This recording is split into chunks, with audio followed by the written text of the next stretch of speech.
అందరికీ నమస్తేనండి. ఇది LED టీవీలోని టీకాన్ board లేదా స్కాలర్ బోర్డు. టీకాన్ బోర్డులో ఉన్నటువంటి VGH వోల్టేజ్ ఒక్కొక్కసారి మిస్ అవుతుంది. VGH వోల్టేజ్ ఎలా జనరేట్ అవుతుంది అంటే టీకాన్ బోర్డుకు 12 వోల్టేజ్ కానీ 5 వోల్టేజ్ కానీ ఇన్పుట్ వచ్చిన తర్వాత ఎనబుల్ వోల్టేజ్ అప్లై అయిన తర్వాత VGH తనంతట తానుగా రిలే అవుతుంది.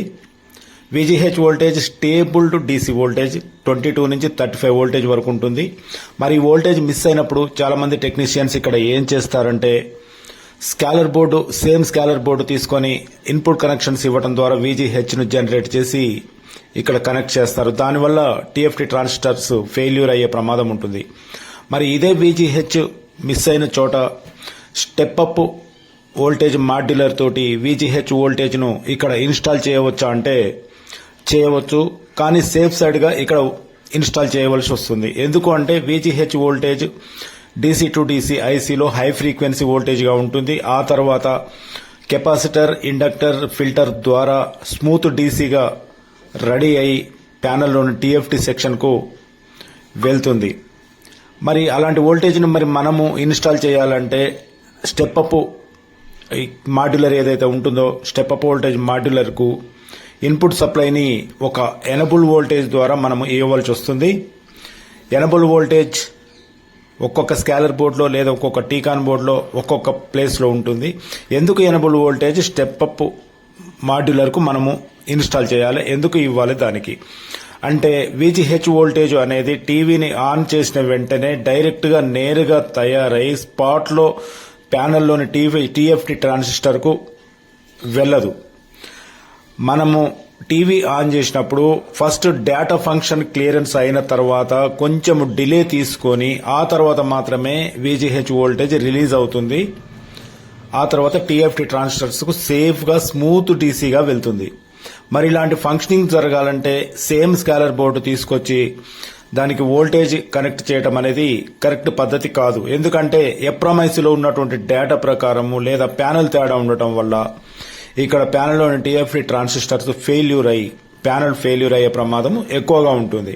కాబట్టి దీనికి మనము step up modular voltage modular చిన్న బోర్డుని మనం దీనికి ఇన్స్టాల్ చేసేటప్పుడు జాగ్రత్తగా DC టు DC ఐసీ నుంచి వచ్చేటటువంటి VGH వోల్టేజ్ ట్రాక్ను మనం కట్ చేసి తర్వాత టెస్ట్ పాయింట్ దగ్గర మనము 22 నుంచి 35 వోల్టేజ్ ప్యానెల్కు ఏ వోల్టేజ్ అయితే అవసరం ఉన్నదో ఆ వోల్టేజ్ మనం ఇవ్వడానికి ముందు పూర్తి స్థాయి వోల్టేజ్ని ఇవ్వకూడదు. వోల్టేజ్ను DC వోల్టేజ్ను తగ్గించి ఇవ్వాలి. అది కూడా ఆ మాడ్యులర్కి ఎనబుల్ వోల్టేజ్ కంపల్సరీ అక్కడ చెక్ చేసి ఎక్కడైతే ఎనబుల్ వోల్టేజ్ లేదా డిలే వోల్టేజ్ ఏదైతే ఉందో ఆ వోల్టేజ్ని మాత్రమే మాడ్యూల్కు ఇవ్వవలసి వస్తుంది. అలా గనక ఇవ్వని పరిస్థితులలో ప్యానెల్ డ్యామేజ్ అయ్యే ప్రమాదం ఉంటుంది. ఈ VGH వోల్టేజ్ అనేది హై గేట్ వోల్టేజ్. ఈ వోల్టేజ్కు ABD, BGL, డేటా, క్లాక్ వీటన్నింటితోటి ఎటువంటి సంబంధం లేదు. ఇది స్వతంత్రంగా DC టు DC ఐసీ నుంచి నేరుగా రిలీజ్ అయ్యి పల్స్ రూపంలో రిలీజ్ అయ్యి ఆ తర్వాత కండక్టర్ అండ్ ఫిల్టర్స్ ద్వారా స్మూత్ DCగా తయారై ప్యానెల్కు వెళ్తుంది. మరి ఇటువంటి స్మూత్ వోల్టేజ్ను మనము చాలా జాగ్రత్తగా ఇవ్వవలసిన అవసరం ఎంతైనా ఉంటుంది. అయితే మనం ఇక్కడ తీసుకోవాల్సినటువంటి జాగ్రత్తలు ఏంటంటే స్టెప్ అప్ వోల్టేజ్ మాడ్యులర్ను VGH వోల్టేజ్ కొరకు మనము ఇన్స్టాల్ చేసేటప్పుడు దానికి ఆ మాడ్యులర్కి ఇచ్చేటటువంటి ఇన్పుట్ వోల్టేజ్ 1.5 కానీ 2.0 కానీ 3.5 కానీ ఏ వోల్టేజ్ అయినా సరే స్మూత్గా ఉండేటటువంటి DC మాత్రమే ఇవ్వాలి. హెచ్చు తగ్గుల DCని ఇవ్వకూడదు. 3.5 వోల్టేజ్ కనుక మనం ఇచ్చినట్లయితే ఆ వోల్టేజ్ కరెక్ట్గా స్మూత్గా అదే వోల్టేజ్ స్టేబుల్గా ఉండాలి. అలా ఉన్న వోల్టేజ్ని స్టెప్ అప్ మాడ్యులర్కు ఇచ్చినప్పుడు మాత్రమే, అది కూడా డిలే వోల్టేజ్ తోటి లేదా ఎనబుల్ వోల్టేజ్ తోటి ఇచ్చినప్పుడు మాత్రమే స్టేబుల్ DC వోల్టేజ్ ఆ మాడ్యులర్ నుంచి అవుట్పుట్గా వస్తుంది. అప్పుడు స్టేబుల్గా ఉన్నటువంటి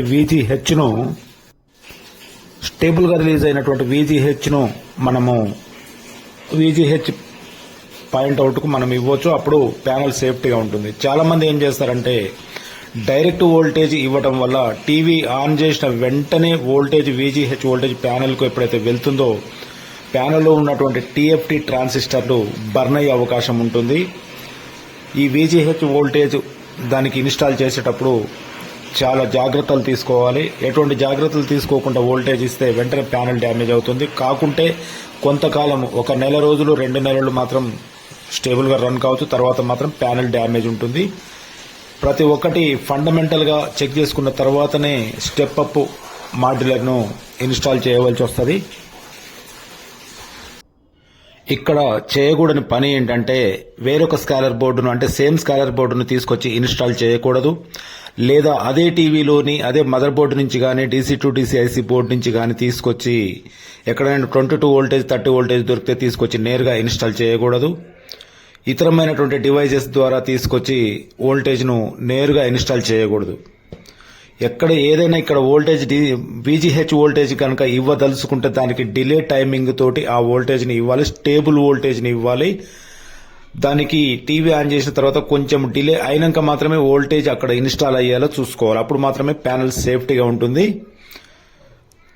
థ్యాంక్ యూ ఫ్రెండ్స్. ఇంతవరకు వీడియోను స్కిప్ చేయకుండా చూసినందుకు ప్రతి ఒక్కరికి హృదయపూర్వక ధన్యవాదాలు తెలియజేస్తున్నాను. Thank you.